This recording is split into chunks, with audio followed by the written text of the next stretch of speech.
material interesante para ir indagando y para ir conociendo sobre las proteínas. Así que por mientras se van conectando, pues creo que ya podemos ir presentando.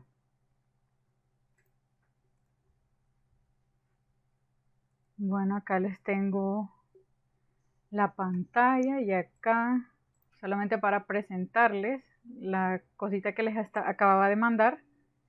Pues aquí me va a ir saliendo en tiempo real cuando ustedes vayan contestando. Así que aquí están algunos de los temas, pero obviamente no son solo estos. Acá podríamos poner anemia, ya que vamos a ver acá, por ejemplo, la hemoglobina. Así que podríamos poner acá tipos de anemias o algunas cositas parecidas. Y acá, si ustedes quieren proporcionar algún tema en particular que les interese. No solamente para compartirles qué es lo que les estoy preguntando. Y pues del contenido ya de las proteínas, esta semana para empezar la unidad es bastante amplia en tiempo. Tenemos aproximadamente 3 semanas para ver el contenido, así que no vamos a ir tan rápido ni tan sobrecargados. Y también recordarles que en Semana Santa, pues obviamente no vamos a tener clases. Así que van a tener una semana de feriadito ahí para darse tiempo de descansar y después que puedan retomar el contenido ya con ganas. Bien, si ustedes observan la imagen, acá ven quizás algunas de las proteínas principales de consumo diario. Si se fijan, todas estas son proteínas de origen animal. Sin embargo, no solamente los animales contienen proteína dentro de su estructura, también las plantas, por ejemplo, los frijoles, el arroz, el trigo. Sin embargo, la cantidad de proteína que contienen pues no es tan sustancial como, por ejemplo, pues la carne de res, el pescado, el pollo, el huevo, etc. Bueno, hablando de la estructura básica, ustedes van a encontrar algunos pequeños conceptos. Uno que es aminoácido. Aminoácido es aquella estructura que está compuesta por un grupo amino y por un grupo ácido, bastante sencillo. Pues van a encontrar algunos tipos de moléculas que son bastante pequeñas. Un ejemplo de estos es la taurina, que actúa a nivel del sistema nervioso como un neurotransmisor. Esta pues impulsa también el aumento del latido cardíaco. Si ustedes se fijan, por ejemplo, las bebidas energéticas que traen taurina, por ejemplo el AMP, el Monster, el Red Bull, estos traen taurina. Y la función de este aminoácido en particular es estimular el ritmo cardíaco. Bien, otro de los ejemplos, quizás una de las proteínas más importantes para el ser humano, al menos por abundancia, es la albúmina. La albúmina es importante para el humano porque la mayoría de los elementos, pues algunos se unen a la albúmina. Algunos medicamentos que tomamos se unen a la albúmina. ¿Y esto por qué es importante? Porque si no tenemos una cantidad correcta de albúmina, pues el medicamento no se adhiere adecuadamente y su eliminación pues se vuelve un poco más complicada.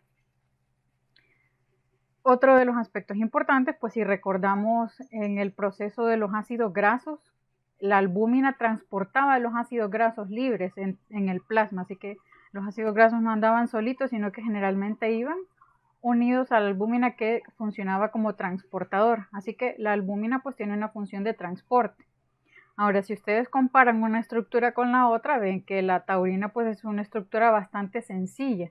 En cambio, la albúmina pues ni siquiera alcanzamos a contabilizar o a ver todos los átomos que la componen. Entonces, para que observemos pues la diferencia entre las estructuras de las mismas proteínas, que algunas son pues más pequeñitas, algunas son pues más grandes, y ustedes observan pues también los cambios en la conformación. Miren, por ejemplo, esta albúmina, su forma tiene más o menos una forma esférica. En cambio, el colágeno tiene una forma de fibra, como de hilo. Y si ustedes lo observan pues un poquito más a detenimiento, van observando que esta se trata de una cadena como de hélices. Luego esta cadena de hélices se vuelve a unir con otra cadena de hélices y al fin hacen una triple hélice. Si usted mira la estructura desde arriba, pues lo que usted observa es como un centro, como un hueco en la mitad de la estructura. Casi toda la estructura pues va alineada en la orilla o en la periferia de este circulito. Entonces ustedes observan pues los diferentes tipos de estructuras. Ven moléculas chiquitas, ven moléculas bastante grandes, ven moléculas de tipo fibroso y ven moléculas de tipo globular. Aunque en realidad esta pareciera como un corazoncito, ¿verdad? Pero pues en términos generales a este tipo de proteínas se les llama globulares. Bien, acá para hacer otra comparación, ustedes van a observar acá algunas de las proteínas más importantes para el cuerpo. De estas pues ya conocíamos la insulina. Miren la insulina que es chiquita. Y en cambio observen la enzima alcohol deshidrogenasa, aquella que digiere o que degrada el alcohol dentro del organismo. Observen su forma y compárenla con el colágeno. Miren las porinas para el agua, cómo son, parecen como donitas. La mioglobina chiquita, miren los citocromos, pues ustedes van dándose cuenta que no tienen una forma pareja para todas, no es una forma homogénea, sino que la forma de cada una pues depende de la función para la cual van a desempeñar. Así que esta diversidad en la estructura pues les confiere a las proteínas una gran variedad de funciones. Y es precisamente quizás uno de los elementos más importantes a considerar cuando estudiamos las proteínas, que su conformación tiene mucha relación con la función que esta proteína va a realizar dentro del cuerpo. Bien, si observamos acá esta imagen como una pared que está construida con ladrillitos, si consideramos que esta es una proteína, pues la proteína estaría compuesta por pequeños ladrillitos que son los aminoácidos. Los aminoácidos son aquel elemento que tiene un grupo amino y un grupo ácido, y estos son los que al juntarse entre sí muchas moléculas de aminoácidos pues conforman las moléculas proteicas. Decíamos que un péptido era una molécula que tenía al menos 2 aminoácidos y mencionábamos que las proteínas normalmente eran aquellas que tenían por lo menos 50 aminoácidos. De 50 aminoácidos en adelante es más fácil decirle proteína. Bien, ustedes observan acá que el título dice alfa aminoácidos, alfa. Si ustedes analizan la cadena, pues les menciono yo que los aminoácidos tienen el grupo amino y tienen un grupo carboxilo. Si se fijan, el grupo amino es un nitrógeno con 2 moléculas de hidrógeno, mientras que el grupo carboxilo pues es un carbono, 2 moléculas de oxígeno y 1 molécula de hidrógeno. Si ustedes se fijan, el número por el que ustedes comienzan a denominar la estructura siempre va a ser el primer carbono. No es realmente el carbono donde se encuentra el carboxilo, sino que el que le sigue a la par. Así que este sería el carbono 1, o sea, el carbono alfa. Si ustedes observan la estructura general, les menciona que esta es básica para todos los aminoácidos y que en este primer carbono se va a encontrar una cadena lateral. Las características de esta cadena lateral le van a dar propiedades diferentes a cada aminoácido dependiendo pues de la propiedad en sí de la cadena. Ahora, esta es la forma teórica, esta es la forma en la que lo vemos en el libro. Sin embargo, en condiciones en vivo, en la célula, ustedes van a encontrar algo un poquito diferente, y es que normalmente los aminoácidos se van a encontrar en forma de iones. El elemento amino normalmente va a tener una carga positiva porque va a ganar, si se fijan acá, un hidrógeno adicional. En cambio, si ustedes observan, pues el extremo carboxilo acá ha perdido su hidrógeno. Así que lo usual in vivo es que nuestra molécula de aminoácido realmente tenga por un lado una carga positiva y por un lado una carga negativa. Esto se llama Zwitterion. Esto deriva de una palabra alemana, entonces se la voy a escribir acá, Zwitterion, que significa 2 iones.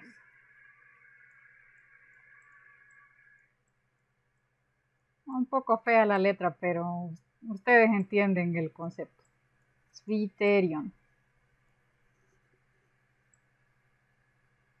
2 iones, porque en un lado una molécula tiene 2 iones diferentes.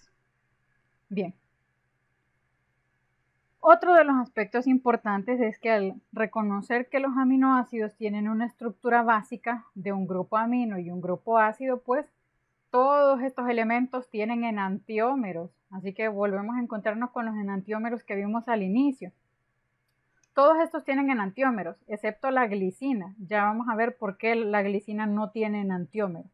Así que si ustedes se fijan, van a encontrar normalmente la molécula en forma L y en forma D, que esto lo que nos indica es hacia qué lado se va a encontrar el grupo lateral, si hacia la derecha o hacia la izquierda. En este caso, nuestro organismo está un poco más diseñado para que las moléculas dentro de nuestro cuerpo sean en forma L, por alguna preferencia pues natural. Quizás en algún universo paralelo los seres humanos tengamos enzimas D. Sin embargo, pues sepan que lo preferente para el ser humano es usar los aminoácidos con cadena L, los enantiómeros que van hacia la izquierda. Y hablando pues de estos aminoácidos, mencionarles que son 20. De hecho hay otros dos que el ser humano pues tiene la capacidad de sintetizar, sin embargo son derivados de algunas de estas moléculas. Así que esencialmente tenemos 20 aminoácidos. Estos 20 aminoácidos usted tiene pues dos formas para nombrarlos. Puede ser un sistema de abreviatura con 3 letras o un sistema con una letra. Entonces acá tenemos una gran lista de 20 aminoácidos. Ácido aspartico, ácido glutámico, alanina, arginina, asparagina, cisteína, fenilalanina, glicina, glutamina, histidina, isoleucina, leucina, lisina, metionina, prolina, serina, tirosina, treonina, triptófano y valina. Si ustedes lo ven acá, pues quizás no tengan alguna relación, quizás lo más importante no es tanto saberse el nombre, sino las características o la clasificación de algunos de estos elementos. Pero sepan que ustedes pueden colocarlos en algunos sistemas para armar moléculas de cualquiera de estas formas, ya sea con una abreviatura de 3 letras o simplemente con una letra. Ya vamos a ver en algún momento un ejemplo de esto. Como les menciono, estos aminoácidos ustedes los pueden clasificar de acuerdo a las propiedades que tiene la cadena lateral del aminoácido. Así que tenemos acá varias categorías. Los aminoácidos alifáticos, permítanme.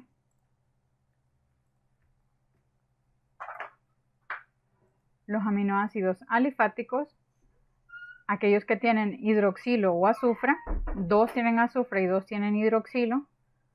Un aminoácido que está en forma cíclica, 3 aminoácidos que tienen cadenas aromáticas, 4 aminoácidos que tienen un elemento ácido y 3 aminoácidos que tienen elementos básicos dentro de su estructura. Así que vamos a ir viendo un poquito de detalle y viendo cuáles son las propiedades de cada uno de estos. Bueno, los aminoácidos alifáticos decíamos que eran 5 y si ustedes recuerdan, aquellos hidrocarburos alifáticos eran aquellos que tenían pues una cadena de carbonos con hidrógeno. Así que si ustedes analizan, pues cada uno de los elementos adicionales va a ser una cadena de carbono con hidrógenos. Nada más. Si ustedes recuerdan el concepto de alifático, pues esto nos hacía la referencia a que esta molécula era bastante insoluble en agua. Así que este tipo de aminoácidos son bastante hidrófobos. Así que cuando forman parte de alguna estructura, sobre todo aquellos que se encuentran en la membrana celular, estos se van a encontrar donde estaban las colitas de los fosfolípidos. Si ustedes recuerdan, les mencionaba que esas eran hidrófobas. Así que este tipo de aminoácidos son los que se incrustan en esas colitas de los fosfolípidos. Bueno, obviamente cada uno de estos aminoácidos va a tener una forma levo y una forma dextro, o sea, los enantiómeros. Sin embargo, la glicina no tiene un enantiómero. ¿Por qué? Porque si ustedes observan, pues su cadena lateral solamente es un hidrógeno, así que da igual para qué lado lo ponga usted, si para la derecha o para la izquierda. Así que este elemento, la glicina, no tiene enantiómero. Entonces lo importante de los aminoácidos alifáticos pues es que estos no tienen, que estos tienen enantiómeros, que estos son en general bastante hidrófobos y que la glicina pues no tiene enantiómero. Los aminoácidos de tipo cíclico, pues nuestro cuerpo solamente tiene uno y es la prolina. Si ustedes se fijan, el tipo de cadena podría decirse que esta es de tipo alifático y de hecho generalmente se considera dentro de ese mismo grupo. Sin embargo, al ser el único que tiene una forma cíclica, pues también lo pueden ustedes poner en una categoría aparte. Así que si tuviéramos que clasificarlo, este realmente cabe dentro de dos categorías. Otra de las propiedades es que al ver ustedes que se trata de una molécula pues en forma cíclica, esta estructura es bastante rígida. Así que esta rigidez les sirve para que se formen las curvaturas de las proteínas, porque en esa parte pues la molécula no se va a poder doblar. Así que las curvas de las proteínas suelen tener prolina y son bastante rígidas, así que permiten que a pesar de que la molécula se encuentre en alguna curva así como esta, pues que esta molécula no se mueva más de la cuenta, así que le da estabilidad a la molécula. Para eso sirve. Bueno, les mencionaba que habían dos elementos que tienen grupo hidroxilo y dos que tienen grupo azufre. Si ustedes analizan las moléculas, la cisteína pues tiene un grupo tiol aquí en su extremo, en cambio la metionina pues lo tiene a la mitad de la cadena. Así que este es un poco más difícil de separar, en cambio pues la cisteína al tenerlo al final pues es un poquito más fácil de separar.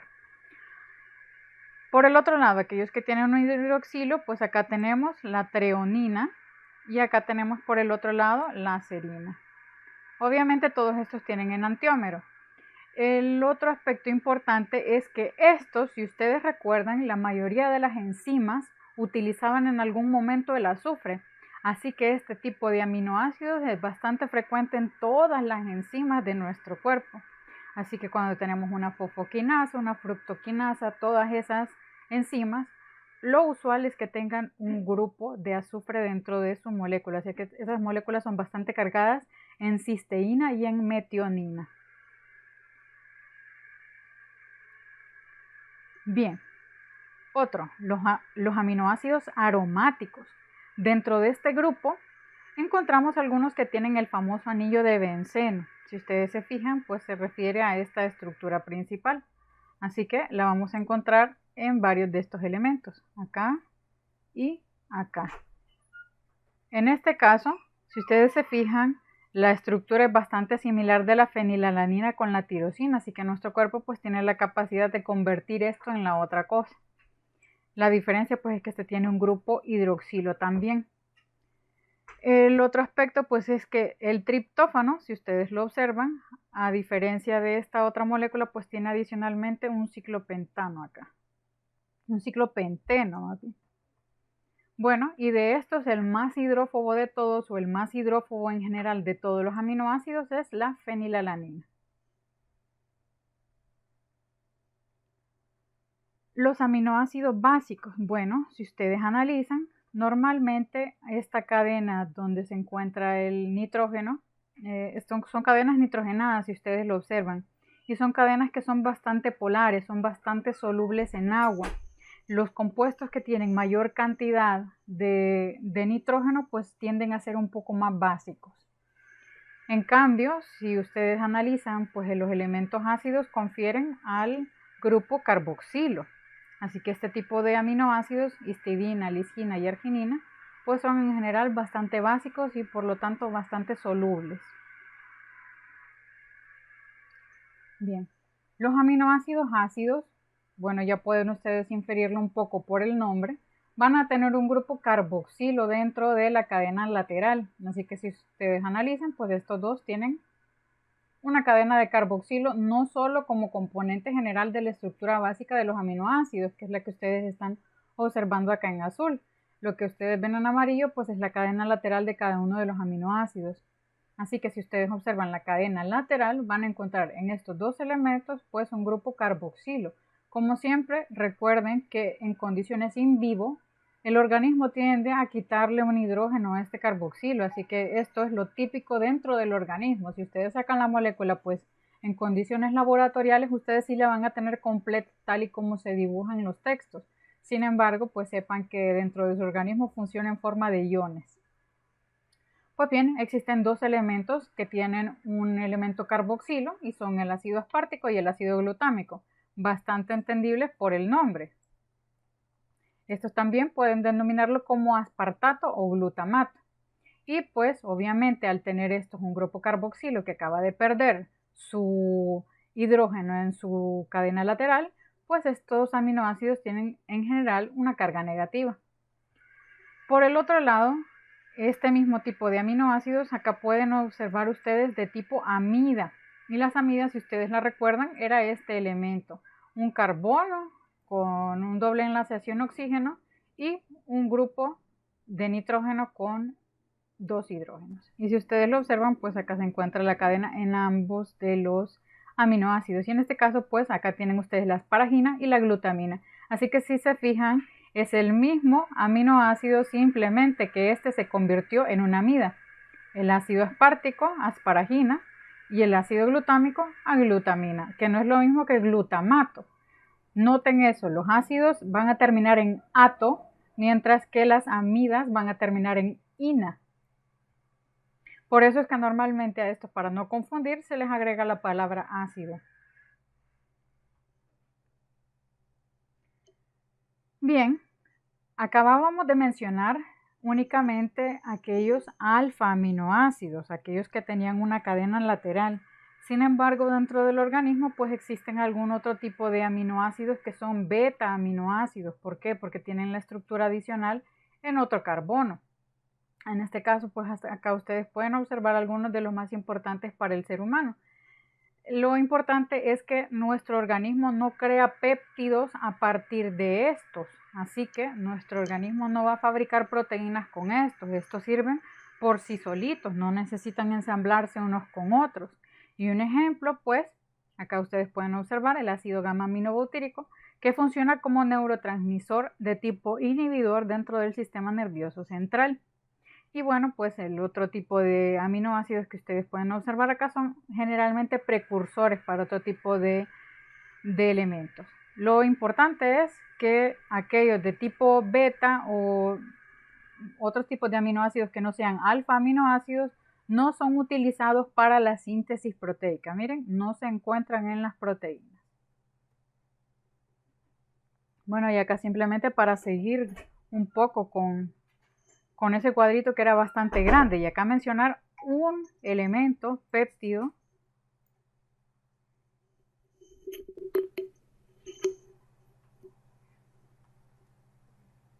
no puedo.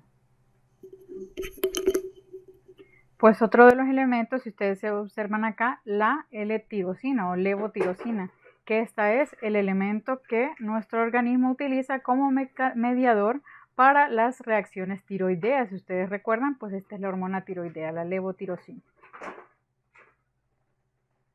Bien, nuestro organismo tiene la capacidad de sintetizar algunos de estos aminoácidos.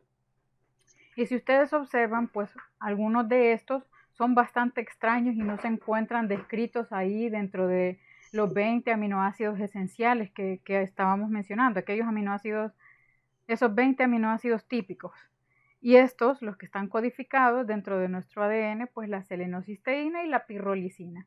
Pero estos, la cantidad o su presencia dentro del organismo, pues es bastante limitada, así que no hay muchos elementos que contengan estos tipos de aminoácidos.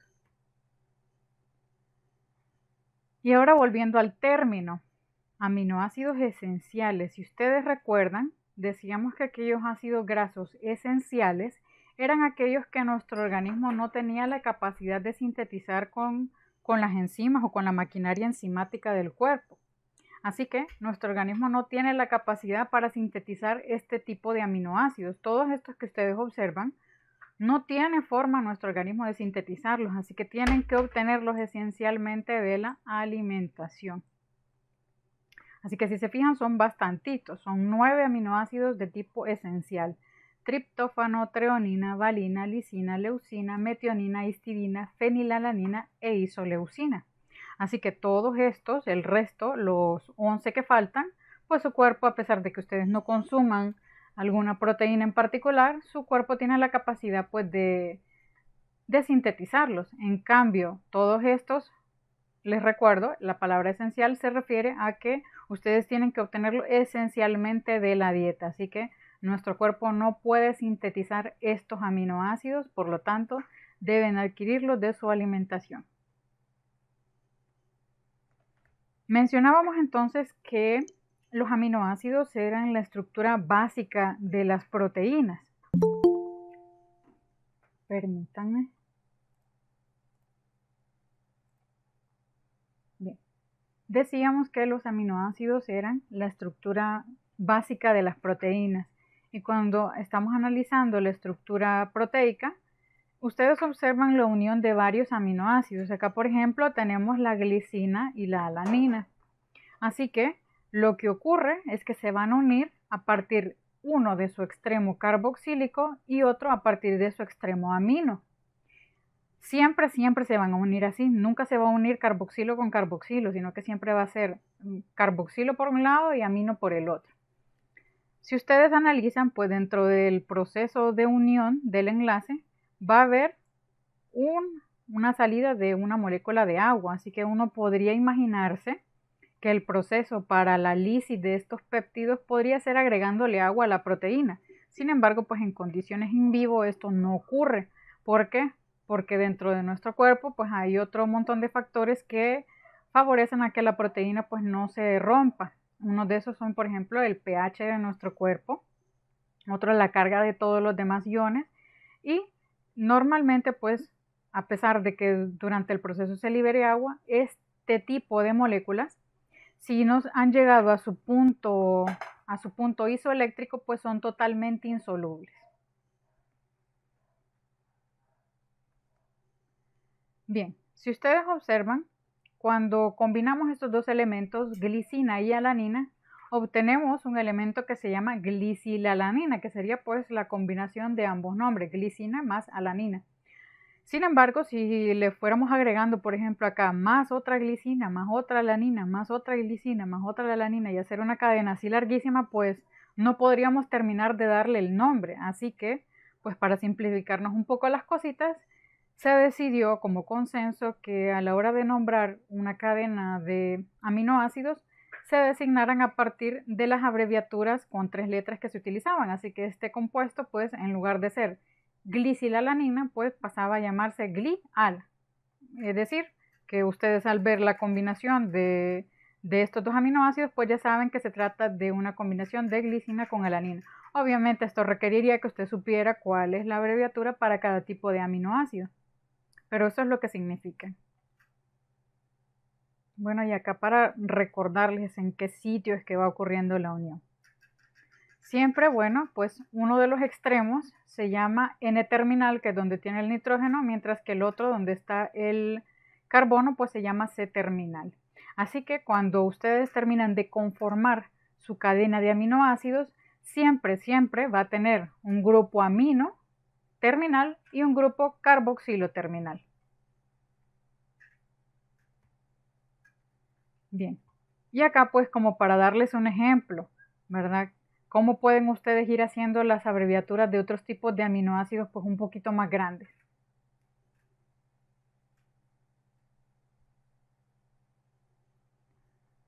Bien, otro de los elementos importantes es que estas estructuras se llaman polianfólitos. ¿Por qué? Porque este tipo de definición se refiere a que dentro de la sustancia se encuentran varios iones. Si ustedes observan, pues cuando se va formando la estructura, es probable que tenga varios tipos de cargas una misma molécula. Así que observen, acá hay una carga negativa, acá hay una carga positiva, acá hay otra carga negativa, acá hay otra carga positiva. Así que entre más grande la cadena, pues se encuentra mayor cantidad de iones dentro de la cadena del aminoácido. ¿Cómo pueden ustedes igualar o hacer que la molécula pues ya no se encuentre en forma iónica? Pues alterando el pH. Si ustedes llevan el pH de esta, bueno, que se encuentra por ejemplo en sangre, este péptido, y ustedes van cambiando el pH de su sangre, pues va a llegar un punto en el que va a tener la misma electricidad que la del plasma que lo rodea. Y ese punto es el punto isoeléctrico. Cuando esta proteína se encuentra en ese punto isoeléctrico, pues esta proteína es totalmente insoluble. Y esto simplemente para hacer referencia a que las proteínas son bastante volubles al cambio del pH dentro del cuerpo. Bueno, esto es algo bastante importante. Siempre que se forman estos enlaces peptídicos, siempre entran en forma trans. Siempre en forma trans. Recordemos que decíamos que habían dos tipos de conformaciones. Una era cis, que ambos elementos estuvieran orientados hacia el mismo lado, y la otra era trans, que un elemento estuviese hacia arriba y que el otro elemento estuviese hacia abajo. Si ustedes observan, aquí los dos elementos están hacia arriba, mientras que acá un elemento está hacia arriba y otro elemento está hacia abajo. Entonces, los enlaces peptídicos siempre orientan la molécula hacia arriba y el otro resto de la molécula hacia abajo. Siempre va a ocurrir de esta manera. Otra de las características pues es que este enlace peptídico es bastante rígido, así que esta molécula no suelen rotar esta cadena de unión del carbono con el nitrógeno. Sin embargo, los demás elementos, o sea, las cadenas laterales y el resto de los elementos que la conforman, sí pueden rotar. Sin embargo, el carbono y el nitrógeno pues nunca van a tener un punto de rotación respecto a los demás. Así que esta cadena, este trocito que se encuentra dentro de este cuadrito azul es bastante rígido y no rota. Ahora, estas cadenas laterales pues sí pueden rotar. Todas estas de acá. Bien. Y algo bastante pues inferible. Aquellas enzimas que van a degradar el enlace peptídico se denominan proteasas. Recordemos que las enzimas, pues para empezar, son un tipo de proteínas que se encargan pues del metabolismo, de la degradación y de los procesos de síntesis. Así que aquellas que se dedican a la ruptura de los enlaces peptídicos, pues se denominan proteasas porque están rompiendo proteínas. Bien. Si ustedes se fijan, una proteína podríamos definirla como un polipéptido de una secuencia definida. Si analizamos acá esta, bueno, para hacerles la aclaración, esta se trata de la insulina. La molécula que ustedes ven arriba es la insulina para el humano, mientras que la de abajo es la insulina en el cerdo. Así que si ustedes observan, toda su cadena de aminoácidos, aquí en este caso en particular están utilizando el sistema de numeración con una sola letra. Así que en total, en el código, ustedes tienen en la parte de arriba 60 códigos y en la parte de abajo otros 60 códigos. Bueno, en la parte de abajo, pues acá continúa la cadena, no se refiere a que la cadenita se termina acá, de hecho sigue en este extremo, así que acá sigue el 61. Así que si ustedes lo analizan, pues en total la insulina del humano tiene 110 aminoácidos, mientras que la insulina del cerdo pues tiene 108 aminoácidos. Y si ustedes van analizando letra por letra, pues van a encontrar que la secuencia es bastante similar. De hecho, solamente difieren en estos elementitos que están aquí resaltados con colores. Y en esta porción que se encuentra aquí en amarillo, pues ven ustedes un espacio en blanco. Así que, si ustedes se fijan, pues es bastante similar la insulina del humano con la insulina del cerdo. ¿Qué permitió esto? Pues que nosotros extrajéramos la insulina a partir de los chanchitos y que se utilizara a veces para el tratamiento de la diabetes. Entonces, analizando qué tan concordante es una molécula con la otra, estas son iguales en un 85.45%. Bueno, acá tenemos otra correlación entre el ser humano con la oveja. Ya observan ustedes la misma cadena y ustedes observan ya algunas diferencias, pues acá hay 5 aminoácidos menos. En este caso la concordancia es de 79.09%. Y si analizamos la correlación entre la insulina del humano y la insulina de la vaca, pues observamos que son similares en un 80%. Como les menciono, lo que permitió esto fue que nosotros utilizáramos la insulina a partir de otros animales para tratar las deficiencias en el ser humano. Otra de las inferencias que podemos hacer es que probablemente todas estas cadenas de insulina derivaron de algún ancestro en común. Y si ustedes analizan, pues todos somos mamíferos. Tanto vacas, ovejas como cerdos como seres humanos somos mamíferos. Así que lo que nos indica esta estructura pues es que lo más seguro es que tenemos algún ancestro en común. Bueno, y a lo que se refiere al proceso de alineación es que cuando ustedes tienen dos secuencias de aminoácidos tratar de hacer pues que vayan una con la otra, ¿verdad? Que traten de alinearse, que traten de ir seguidos un aminoácido con el otro. Pero ¿qué tanta diferencia puede hacer un solo aminoácido? Habrá diferencia si ustedes cambian en una proteína muy grande, una proteína quizás de más de 150 aminoácidos. Cambiar solo un aminoácido podrá darnos algún resultado que termine en enfermedad. Pues la respuesta es que sí. Si ustedes lo analizan, acá tenemos el caso de la anemia drepanocítica o la drepanocitosis. Si ustedes lo analizan, lo normal es que nuestro eritrocito tenga una forma bicóncava. Sin embargo, en el caso de la drepanocitosis, pues en el lugar de síntesis de nuestra hemoglobina, en una posición hay una valina en lugar de un glutamato.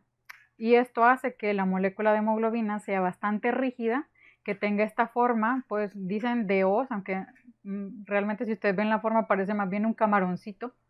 Si ustedes lo observan en un frotis, pues se observa de esta forma. Realmente no tienen tanto esta formita tan curva como de C. Si ustedes la observan acá, acá, acá y acá. El problema con esto pues es que al ser la estructura de la membrana pues un poco más rígida, normalmente este tipo de eritrocitos se quedan trabados en los capilares, así que la persona si se deshidrata suelen tener unas crisis oclusivas porque estos eritrocitos se amontonan acá dentro de los vasos sanguíneos, así que la persona sufre un dolor bastante severo por la acumulación de los eritrocitos ahí que no dejan el paso del resto de la sangre. Así que un solo aminoácido tiene en algunas ocasiones la capacidad de ocasionar algunas transformaciones bastante drásticas en la conformación o en la función de la célula. Bien, yo creo que por hoy podríamos hacer una pausa y seguiríamos mañana.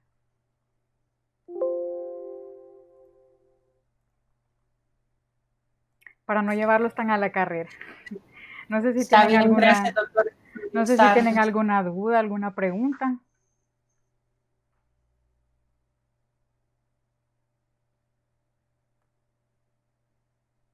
Les mencionaba que el enlace que les había compartido era para una especie de encuesta para ver qué temas adicionales querrían ver ustedes durante esta unidad. Ahí ustedes pueden proponer lo que sea. Acabamos de mencionar ahorita, por ejemplo, la drepanocitosis, que tal vez a ustedes les interese y pues quieran hablar de eso. Así que propongan ustedes el tema que quieran ver. Esa era mi pregunta, es que fíjense que yo ingresé al enlace y pues aparece ahí como un espacio en blanco para que uno escriba, entonces yo creí que la encuesta iba a aparecer ahí los temas y que uno solo iba a seleccionar, bueno, pero no me parece así. A lo mejor solo le compartí el de la segunda pregunta, les voy a volver a compartir pues el de la primera donde salen las opciones. Ya se los voy a mandar en un ratito. Ok, gracias doctora, nos vemos mañana. Nos vemos, pasen feliz tarde. Gracias, doctora. Gracias, doctora. Nos vemos.